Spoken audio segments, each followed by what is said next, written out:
to Focus Today. I'm your host, Perry Atkinson, and I am so honored to have back with us today Jonathan Feldstein. He's president of the Genesis 123 Foundation, whose mission is to build bridges between Jews and Christians. He was born and educated in the United States and immigrated to Israel in 2004. His two sons and son-in-law are currently serving in the IDF. He's the host of the Inspiration from Zion podcast and the author of a fascinating book entitled Israel, the Miracle. He's working with Christian leaders all over the world to realize the true peace in Gaza and details which can be found in solutionsforpeaceingaza.com, and that is his website. There's a picture of the cover of the book, Israel, the Miracle, a couple of websites, genesis123.co and solutionsforpeaceingaza.com. Jonathan, good to see you again, friend. How are you? Harry, it's always a delight to be back with you. Thank you. Happy New Year. Happy New Year. Are you in Israel? Are we Skyping you in? Yeah, I'm here at home in Israel. It's 6 p.m. Okay. Am I taking you from your falafel? I made soup today. Oh, Jonathan, so many things to talk to you about. I want to just go immediately to the current event of the potential resolution developing in the UN, either under Article 6 or under Article 7, which basically is condemning Israel. What's your take on what's going on there? Well, honestly, I hadn't heard about a potential resolution in the UN. I'm not surprised. I'm not surprised specifically now condemning Israel before the end of the Biden administration, because we saw that happen at the end of the Obama administration when he was a lame duck. So I haven't heard reports and I haven't read texts, but sadly, nothing by way of condemnation from the UN on any level would surprise me. Okay, given that, administration in 2 weeks changed, a change in the administration. President Trump's previous administration proved how strong he is with Israel, and I'm assuming that that hasn't wavered a bit. If he comes in even stronger with his commitment to Israel, I would think this resolution of the UN is just basically null and void. Well, I hope so, but a UN resolution could be voted on next week, either with tacit approval from or an abstention from the U.S. under the Biden administration, and then it's a standing resolution, whether it's a General Assembly or Security Council. Once those are there, the UN rarely undoes them. In 1975, they declared that Zionism was racism, and it took the better part of 2 decades or more for the UN to actually say, no, we were wrong, and reverse it. But I don't have any expectations of any positive resolution coming from the UN. So again, I haven't seen the text, but I'm not surprised. I'm saddened, but I'm not surprised. Okay, I understand. All right. You wrote an article about the ongoing hostage crises involving Hamas. Give us an update on that, Jonathan. So I was glued to TV early this morning, my time, around the time it is there on the West Coast right now, as they broke in with breaking news of a potential deal with Hamas and a list of 34 names of hostages that appeared in the BBC and in a Saudi newspaper, all allegedly that the list that Israel submitted and that allegedly Hamas approved, but both have denied that that's the case, that Israel has approved that list or that Hamas has approved that list. But nevertheless, we're 458 days into this hostage crisis. 100 people are still taken. It's important to note that, as per the article that I submitted today, it's been published in All Israel News. It's coming out in the Washington Times and other places. This is the first time that Hamas has acknowledged publicly an actual list of the hostages that they're holding captive for over 450 days. So it's really quite shocking, and it's a big trauma for all of us. And while everybody wants the hostages home, unfortunately, that also comes at a price, because that means Israel releasing hardcore terrorists who have killed Israelis and who will do it again. And it's worth reminding everybody that Yahya Sinwar, who was the former head of Hamas in Gaza until he met his untimely death in a vacant building that was blown up, he was also released as part of a hostage deal some 20 years ago and rose to conceive of and implement this horrific massacre that took place October 7th a year ago. So we don't know that anything for sure is happening. We're praying desperately that all the hostages will be released, but it's going to be a stressful time, and Hamas, even if it does happen, Hamas will use this as an opportunity to invoke the maximum trauma from all of us. What's the pressure on this deal relative to the incoming administration saying that they wanted the hostages released before January 20th? Well, that's probably part of the reason why this is taking place, although I happen to believe that the actual terrorists holding the hostages in Gaza could care less about whether President Trump says all hell is going to break loose if the hostages are not released before he's inaugurated. The important thing in parentheses is that President Biden could have made that statement. President Biden could have held the leaders of Qatar and Turkey and Hamas leaders in Qatar and Turkey. They could have held their feet to the fire, and this could have been resolved 365 or more days ago. That hasn't happened. So hopefully this will be the beginning of something good. It's important to remember an article that I just wrote connected to Jimmy Carter's death. Not a big fan of his. I never was, and I had some personal interactions. But Jimmy Carter oversaw what was until this past week the longest hostage crisis, with 52 Americans being held in Iran for 444 days. 444, and the hostages were released the day that he was no longer in office. So even though we want them all to come home today, tomorrow, the next day, immediately, there's hope that 2 weeks from today, with President Trump being inaugurated, maybe this will be a catalyst, if not today, if not this week, if not next week, that maybe in 2 weeks. A basic question: what incentive does Hamas have in releasing the hostages? That's a great question, Perry. I think their basic incentive is that they'll be given air to survive till the next day. I don't think that Hamas cares very much about releasing hostages. Hostages and terror are their currency. So if they give up the hostages, they have no more money. They have nothing to play. Albeit that rockets were fired from Gaza again today. You know, we're 458 days into this war, and still, despite the fact that they've been beaten so badly, they still have rockets, and one crashed and hit a house in the southern city of Sderot today. So I may be optimistic that leaders overseas who are on the run and will be on the run might have a little more reason for wanting to survive, but I'm not so optimistic about the terrorists in Gaza. Yeah, because that, I mean, all this could be just talk. And I realize this is very, in the meantime, is Prime Minister Benjamin Netanyahu back on the scene? I know he had prostate surgery. Is he back on the scene? He's back on the scene. He's recovering from his surgery. It's important to know that he had to leave the hospital last week in order to make a vote in the Knesset, and his was the deciding vote, that he actually had to leave his recovery because he's got strains within his own coalition. That also is related to any hostage deal, because you have at least one, potentially two or three parties that are part of the current government coalition that may be adamantly opposed to a hostage deal.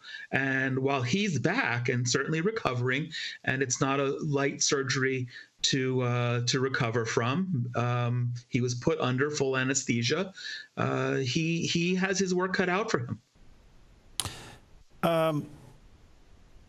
Do you know if Hamas is still receiving aid from Iran? That's an excellent question. I don't know. I know that Iran has provided funds. I know Qatar used to literally funnel in suitcases full of hundreds of millions of dollars.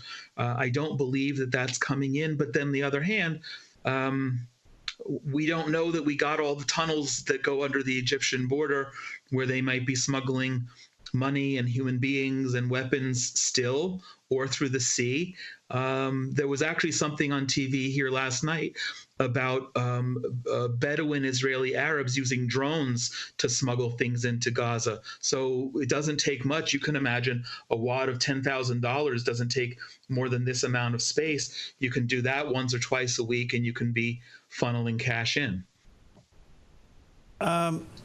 Is then Egypt complicit to this problem, and does Egypt allowing these tunnels to surface in their land violate the original agreement between Israel and Egypt done by the Carter administration? So I can't speak to the actual terms of the Camp David peace agreement from 1979. I don't know if that's a direct violation, but is Egypt complicit? The answer is, of course, yes. Whether it's official government policy or whether it's people just taking bribes and that being a public secret, there's no question. There's no question at all. For many, many years, under the border between the Egyptian Sinai and the border with Gaza were and may still remain massive tunnels that you can drive SUVs through. And these were funneling in weapons, funneling out terrorists, funneling in cash, potentially funneling out hostages. We don't know if all the hostages who remain are actually still in Gaza. They could be in Egypt, they could be in Yemen, they could be in Tehran. What role has the collapse of Syria played in all this? Huge role, because relating to Iran, they have much less capital. And we have to remember that next month is the 46th anniversary of the Islamic Revolution in Iran. And I desperately pray that something will happen, that we won't actually see that anniversary take place, or at least the 47th.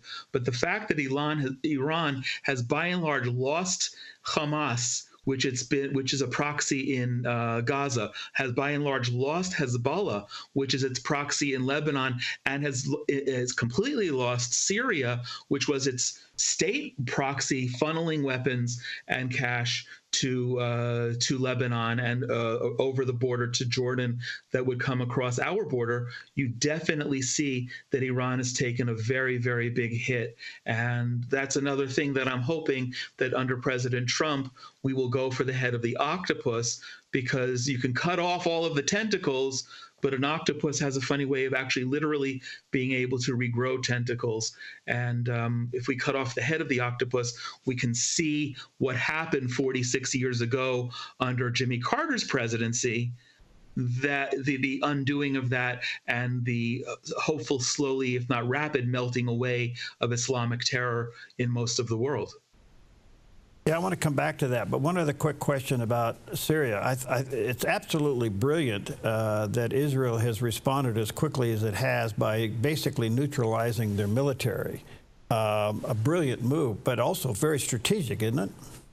Yeah, over about 48 hours, they say about 80% of the Syrian military was destroyed. It was also revealed just this past week that we conducted an incredible military operation against an Iranian missiles plant deep in Syria, with over 120 commando soldiers who flew in and blew up the whole place. But yes, it's amazing to know that we had all this intelligence and we're just waiting for the opportunity. It's also telling that we waited for the Assad regime to no longer be in power, which does say indirectly that at least we relied on the Assad regime of being stable. But now, certainly with these Islamists who are trying to put on a kinder, gentler Western face, there's anything but stability in Syria.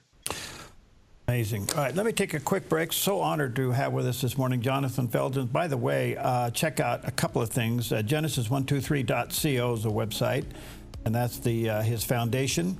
The other one is solutionsforpeaceingaza.com, and certainly check out his book, Israel, the Miracle. And it is. We'll be right back.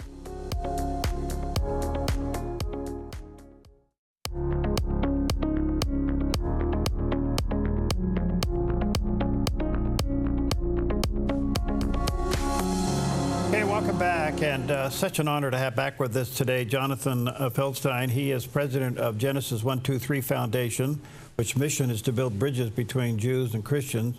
Jonathan is right there in Israel. His two sons and his son-in-law currently serving in the IDF. He has a book out called Israel the Miracle, and certainly it is. And a couple of websites, genesis123.co or solutionsforpeaceingaza.com. Jonathan, by the way, how are your sons and son-in-law? It's only my youngest son who is doing his compulsory service at the moment, who's actually in at the moment. My son and son-in-law have been released from reserves at the moment. But it's funny, every time we speak, every other time, it's sort of like the hokey pokey, 1 foot in and 1 foot out. My son served a year ago. He was in Gaza for a few months.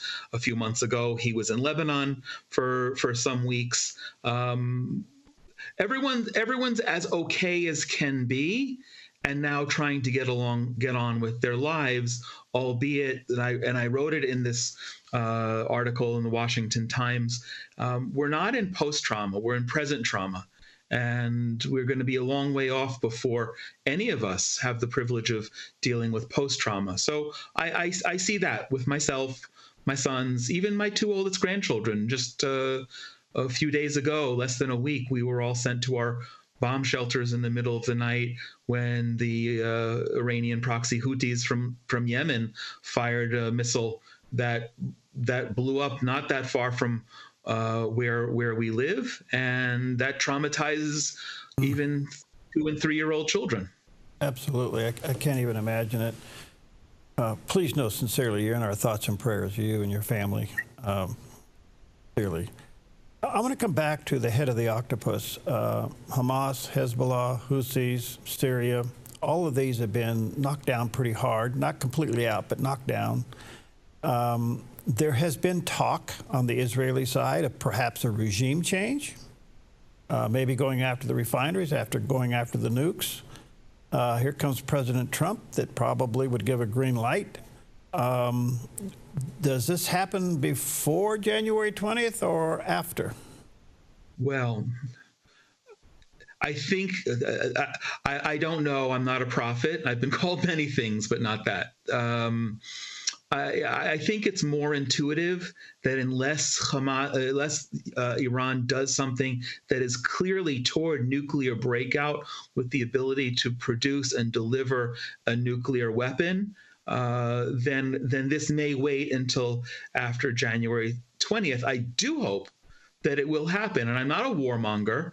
I just realized that what happened 46 years ago with the Islamic Revolution has created decades of havoc, millions and millions of victims, untold suffering, and it needs to be undone. What we're seeing in Iran with the loss of all of the proxies that you've mentioned, and you explained it very, very well. We're seeing also their currency is taking a nosedive. The black market currency is something like 700,000 rial for one single US dollar. And all of this is critical. What I do believe in Iran that's critical there is that you have millions and millions of Iranians who desperately want the Islamic regime to be done. And what we, Israel, the US, and the West must do is to give wind in the sail and destroy the IRGC. We need to destroy their nuclear facilities. If it were up to me, the first thing I would do is take out the supreme leader himself. That's so symbolic to the demise of the Islamic regime there. And it can't happen too soon. Okay, to that point, we're now to the point where we really begin to think that a regime change has to be part of the equation. Up to this point, it never really was put on the table, but I'm hearing this over and over again because the people of Iran want a regime change. They don't want to live like that. Quite frankly, there's underground breakouts of faith at levels that we've never heard before. Something's going on there besides the warmongering, but the point being is it looks like to me, and a regime change is inevitable. It has to be inevitable. It may not be inevitable. The inevitability requires, as President Trump has said, maximum pressure, more pressure than ever before, and to bring the Iranian economy to its knees, and to bring the leaders to their knees, if not actually eliminate them entirely, and let the Iranian people do whatever they need to take back their country. From my perspective, yes, regime change can't happen soon enough. It's essential. And as I'm thinking about it, and I already have written about it, and I may yet write about it again, we have to look back. You and I are old enough to remember the days when the Iran hostage crisis took place, when the Shah was kicked out, when Khomeini flew in from Paris, greeted like a hero, and all of the stress and trauma that came as a result. What would have happened if Jimmy Carter had actually supported the U.S. ally, even though he wasn't a Jeffersonian Democrat, even though he wasn't a human rights leader in the world, but Jimmy Carter either favored Islamists, which we saw many times in his life, or he didn't understand and didn't care. And now, almost 5 decades later, we know better. And if we can eliminate the head of the snake, if we can take away the threat of Iran spending tens, if not hundreds of billions of dollars internationally and domestically on creating havoc, rather than being a leader that it once was and could be, I think we would see not just an entirely different Middle East, but an entirely different world. What is Saudi Arabia's role in this, Jonathan? Oh, excellent question. The Saudis clearly are not in good relations with the Iranians. The Saudis are Sunni, the Iranians are Shia. The Iranians don't like the Saudis and have attacked the Saudis. The Saudis are, for all intents and purposes, the leaders in Islam because they control the holy places. But the Saudis have great interest under the Crown Prince, Mohammed bin Salman, who wants to see a revised Saudi Arabia with a plan for 2030, 5 years from now. He wants to remake, according to reports and what people who have been there saying, he wants to remake Saudi Arabia. But the Saudis are threatened on one side from Iran and threatened on the other side by this ragtag band of Iranian-funded terrorists in Yemen called the Houthis. They should have not only great interest in the demise of the Iranian Islamic regime, but they should also be active participants with their own military, or at least through their airspace. So it's a tricky deal going into Iran. If you take out the leader, I get that. That would make the citizens happy. If you take out the nukes, that's almost essential to protect the safety in the region. But do you go after the oil fields? That's their economy. But at the same time, if you went after the refineries, you would hurt China and Russia. Kind of tricky, isn't it? Right, it is tricky. And again, I appreciate how pointed your questions are. Months ago, I wrote a 4-stage plan for the elimination of the Iranian Islamic regime, and I put number 4 being those refineries and being their ability to produce and export oil. But from my perspective, it's a distant 4, because the only reason to necessarily destroy their economic infrastructure like that, which would take months, if not years, to rebuild, is if a strike against the IRGC and against the nuclear sites and against the supreme leader and the Ayatollahs isn't effective. If you need to squeeze them even more financially so they can't make a living and they're blocked from international financial exchanges, to me, that's the only reason, because you want the Iranian people to be able to wake up the next day as Syrians did. And I'm not saying that the Syrian regime is a good one now. It's not. But you want them to be able to wake up and pick up the pieces and move forward. And if they don't have economic resources, that will harm their ability. And frankly, if we've taken out the nukes and the IRGC and the supreme leader, we can always come back in a week after or 2 weeks after and take care of their refinery. That's excellent, because that's how I've been tracking it in my brain. But we're not there yet. Nothing's been moved in that direction, but it looks like it's on the table. And we could see all of this take place here in the next month or so. One last question, Jonathan. Syria falls, Turkey moves in, wants to take control of it, which is in itself an amazing terrorist regime, and they're members of NATO. What do we do with that? The article that I started writing this morning already is that Turkey must be expelled from NATO, because you're exactly right.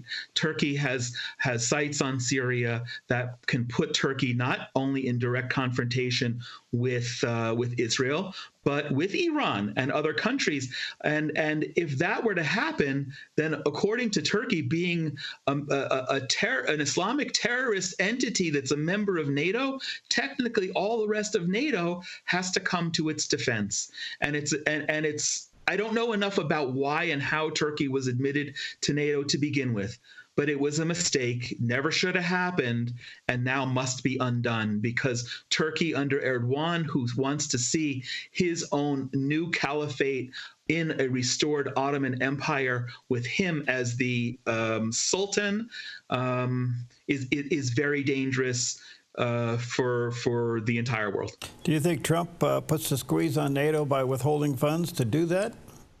I pray that Trump and that maybe a few other members of NATO who will say this is not good for us anymore, and either we cancel all of NATO and then have NATO 2 that just doesn't include Turkey, or you kick out Turkey and make NATO null and void. I don't know what's the mechanism, but I know Turkey can't be a member of this, and not present and not in probably our lifetime.